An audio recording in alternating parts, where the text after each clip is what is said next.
Hi, I'm Brenda Wallace, and today we will be talking with retired Special Forces Jump Master James J. Wallace Jr., and he's going to tell us about two incidents he had where he was working under General Riggle, and he was called out once for the incredible flying boxcar C-119, and one of them crashes. And he was also a little later called in when a jump master was sick and he was asked to jump a plane. And so he heads on the plane out of Jacksonville toward Avon Park, Florida. And there is a parachute failure. So two very interesting stories. These are some of the stories included in his book on his entire life of near misses with death and being able to escape and never giving up, always believing that you have to get up, you have to keep going, you have to make things happen and complete your life and destiny. So I hope you enjoy this informal interview. We will sit down at the table, and just to give you a sneak preview of the book, this is the harness that the young Jim Wallace used to attach John Wayne to him in the movie Green Berets, because you have to have a real jump master jumping the plane. So out of sight on the movie Green Beret was Jim Wallace. Now you know the rest of that story.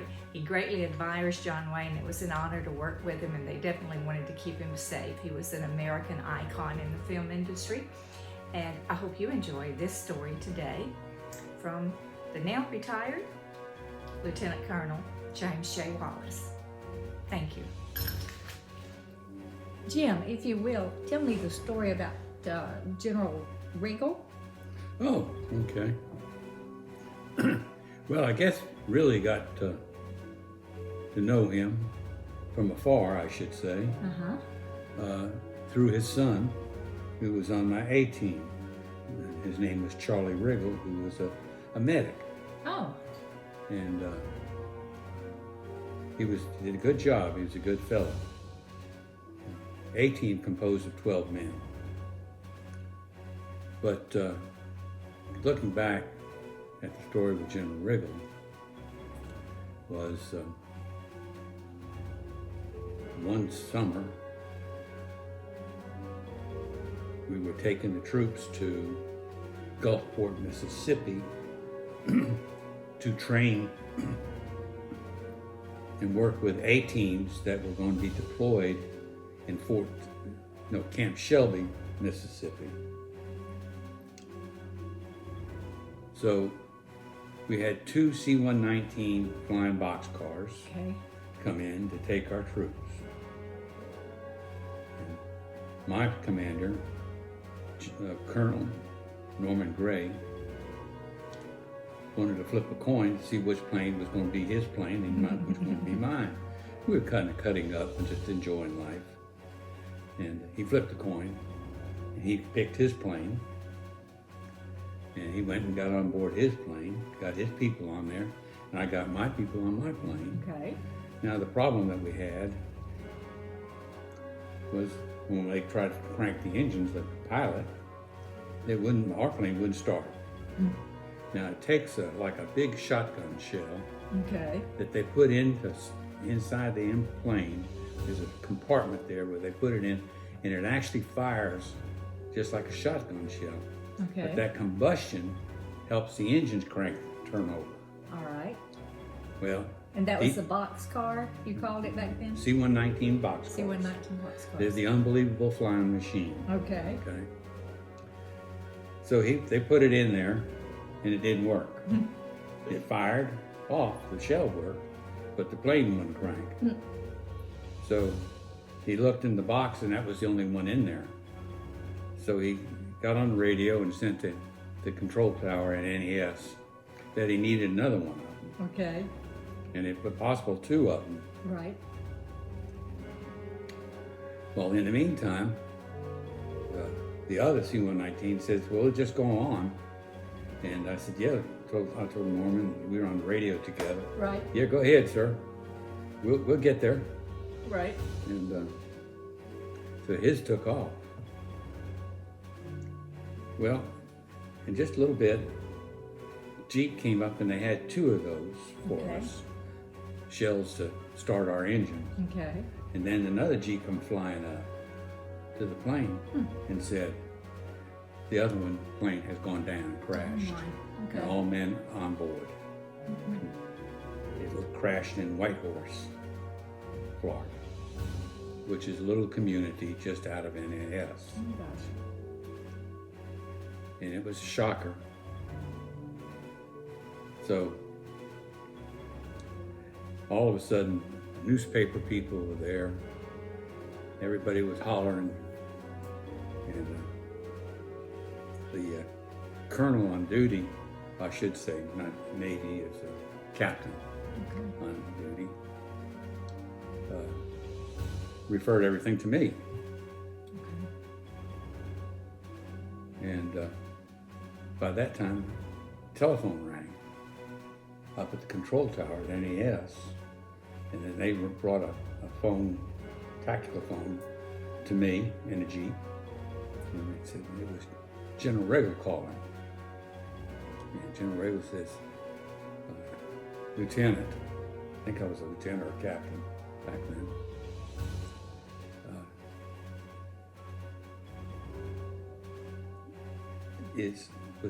Was my son on? And he stammered, he was so upset. Sure. Was my son on the other plane? And I said, no, sir. He says, Jim, that's so great. I told him, I said, he's with me. I have him right here. Would you like to talk to him? He said, yes. So he talked to his son. Well, in the meantime, the Florida Times-Union is driving us crazy about they wanted to go to press. And they needed the name of the unit and that the plane all went down, what everybody did. And I said, well, I told the newspaper, I said it was a 447, I believe is what it was, medical unit, and we're from Puerto Rico. Oh, okay. And so they left. They run back to get it on the thing, get it printed on the newspaper. So that morning, they printed 2 newspapers. Okay. One was the 447 medical unit from Puerto Rico, which doesn't exist, by the way, and the true story that the plane went down, but all men were found. Good. Okay. So now that was General Riggle, and then with Charlie Riggle. So it was a few years after that the phone rang at the house, and it was General Riggle again. And he says, Jim. I said, yes, sir. He said, this is General Riggle. I said, yes, sir, what can I do for you? I said, Charlie's not with me. And he says, no, he's home. Okay. And I said, well, what can I do?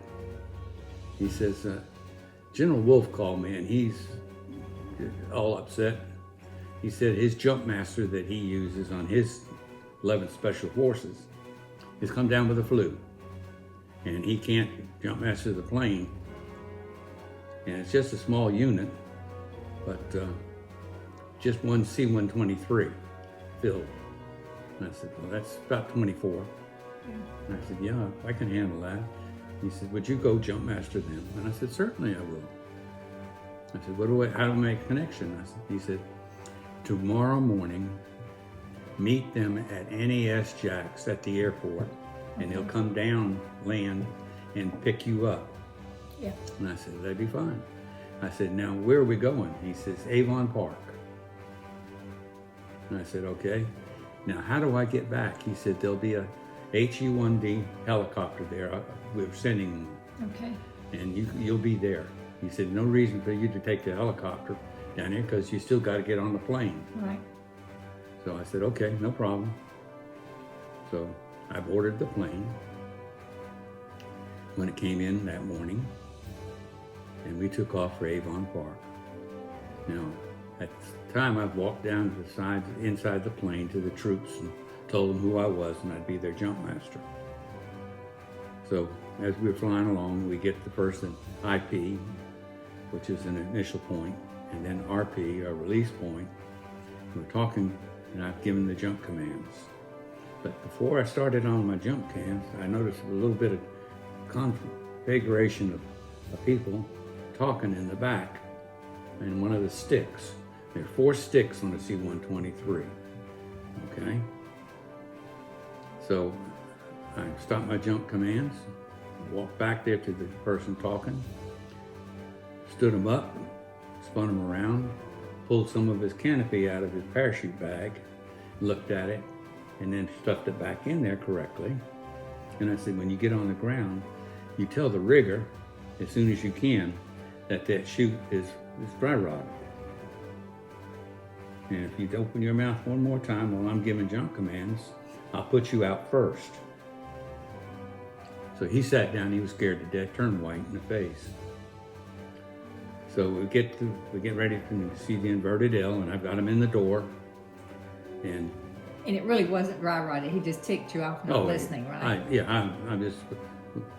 I knew you were legally responsible. I was legally responsible. I wouldn't have let him jump. Right. I thought it was dry rot. Anyhow, he comes up and he wants to ask a question. He raises his hand, and he was Lieutenant. Started with an M, and I swear I cannot remember the name of his last name. I think it was an M or an H. That's how confused I am on it. Anyhow, he raised his hand, and when he did, I spun him to the door because we had to hurry to get everybody out of the plane. And he raised his hand to ask me, is his canopy okay? I said, yeah, it's good. And I put my foot in his back and kicked him out the door. Well, when I did that, his arm had my static line. Okay. And I went out the door with him. Mm-hmm. And that was, I'm going to tell you, the fastest I've ever jumped out of a plane. Mm-hmm. Well, then the next thing I know, I'm on his ankles holding on. Okay? And he's jumping with what we call his reserve, his rucksack, and a PEA bag, which is a personal equipment bag. Okay. And that usually rounds about 40, 50 pounds, and it hangs down to your ankles. Wow. Okay? Yeah. So it's difficult for everybody. So you keep that all the way to the ground? When you get close to the ground, about 50, 100 feet from the ground, and you see you're not going to hit a tree, and you're on a clear field, you release that rope that you've got tied on your chest to that bag. Okay. And then it hangs down. Well, before that ever happens, his ankles are tied because I'm holding on. He can't see me. Okay. Because he's got a rucksack in front of him and that bag, okay? And his canopy's open. And he's coming down a little bit fast and he doesn't understand it. So he kicks his feet and kicks me in the chin, which I let go of the back, I let go of his ankle. Well, my parachute was just a crumbled mess on top of me because of the way I deployed out of the plane. And I fell. Now, the amazing thing of the whole thing was this. How high were you, first of all? We were jumping 1,250 feet, they said. Okay. Or 1,400, right in there. That's Okay. the pilot decides that. Yes. As long as it's not below 1,250. Okay. And I fell, and I felt this hand. I was going down on my back looking at the sky. So no parachute? Did your reserve kick in? No. I pulled the reserve. It didn't work either because it went right back into the canopy that was loose and all over me. Okay. And, it just screwed right into him. So I just had all kinds of nylon there, but nothing to help me. And I was on my back going down, looking at the canopy mess, and I felt something. No, I'm not on my. Yeah, I was on my back. Mm-hmm. No, I was face forward going down. Okay. That's right. I'm sorry. That's okay. And I felt a hand on me, and it flipped me over.